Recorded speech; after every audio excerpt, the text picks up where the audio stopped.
Je vais acheter un taxi pour donner à quelqu'un que je ne connais pas, pourvu qu'il me fasse le versement tranquillement, et puis bon voilà.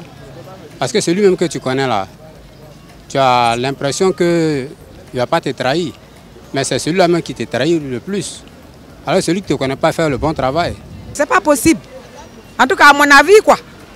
Parce que je ne te connais pas. Je préfère donner à un frère, même s'il me trahit même là. Lui, au moins, il est mon frère.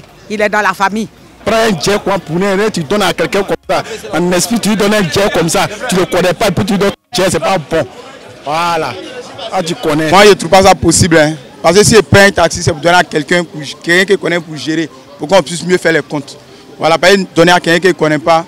Je ne sais pas quel compte il va me faire en tout cas. Donc pour moi, c'est impossible. Hello, j'espère que vous allez tous très bien et que vous avez impacté positivement votre semaine. Nous recevons aujourd'hui notre impactant du mois qui est Yakuba Okone de la société Sotok. Ce jeune entrepreneur a réussi à démystifier le secteur du transport en Côte d'Ivoire qui paraît très complexe. Bonjour Yakuba. Bonjour. Comment est-ce que ça va? Je vais bien et toi? Super, ça va bien, merci. Merci. Alors, qui est Yakuba Okone? Yakuba Okone est un jeune Ivoirien entrepreneur, directeur général de Sotok, société automobile de crédit. C'est ça. Ouais. D'où est venue l'idée de créer Sotok? Sotok, c'est une expérience inspirée d'un séjour en Autriche où j'ai vu Mercedes et faire à peu près ce modèle-là avec toute personne voulant faire le taxi là-bas. Donc Mercedes donne la possibilité par exemple d'avoir un véhicule et de rembourser dans l'exploitation du bien. C'est également partie du système actuel du taxi même où on a le système que tout le monde appelle travailler payé où les gens avaient pour habitude par exemple d'acheter un véhicule et de donner à quelqu'un pour qu'il travaille au fur et à mesure de payer. Donc c'est plus partie de ce modèle-là.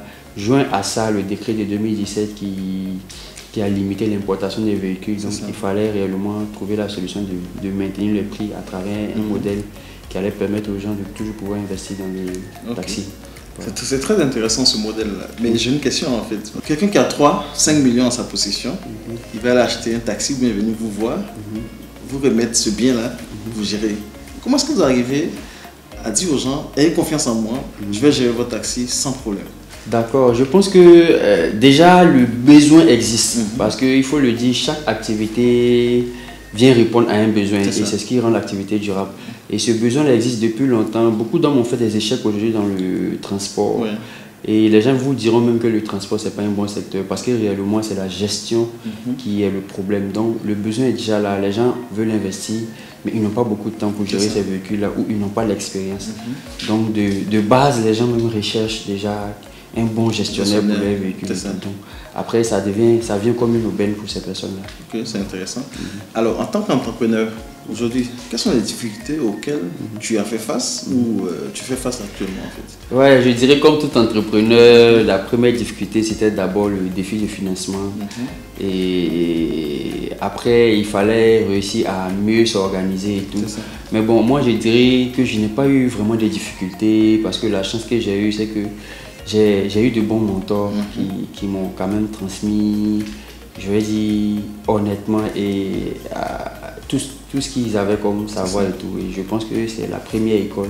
Ça m'a aidé à rapidement m'adapter dans l'organisation de mon activité, non seulement. Et en tant que, je veux dire, marketeur de formation et tout, en termes de communication, j'ai vraiment exploité le digital à 360 degrés pour essayer de vite me positionner. D'abord, c'était ça le premier défi. Voilà, on ne te connaît pas, comment réussir à s'imposer. Voilà, donc c'était d'abord le premier défi, les premières difficultés. Mais je pense que je ne les vois plus aujourd'hui comme des difficultés. Je pense que c'est des challenges qu'on a réussi à surmonter avec autour de moi une équipe vraiment très dynamique. C'est très bien. Et du coup, ce que je retiens en fait, c'est qu'il faut en amont avoir un mentor en fait. Donc, je pense qu'un mentor, ce n'est pas une condition sine qua non, mais se faire former, oui, ou bien prendre vraiment le temps de comprendre les fondamentaux. C'est important. Quel conseil tu peux donner à ceux qui entreprennent ou qui hésitent à entreprendre? Le conseil, c'est que l'entrepreneuriat est une activité comme tout autre métier. Il faut vraiment prendre le temps de se former, de comprendre les avantages et les inconvénients et avant de se lancer. Comme je dis, que ce soit l'intelligence ou que ce soit le talent, ça ne suffira jamais si vous n'êtes pas endurant pour accompagner un projet. Donc, il est bien que les jeunes entrepreneurs aujourd'hui se disent qu'ils viennent pour bâtir un empire, pas juste pour avoir de l'argent et disparaître après. Voilà. C'est super, c'est de très bons conseils. Alors, donc, je pourrais, sans me tromper, dire aux gens que s'ils ont un peu d'argent, ils peuvent l'investir dans un taxi.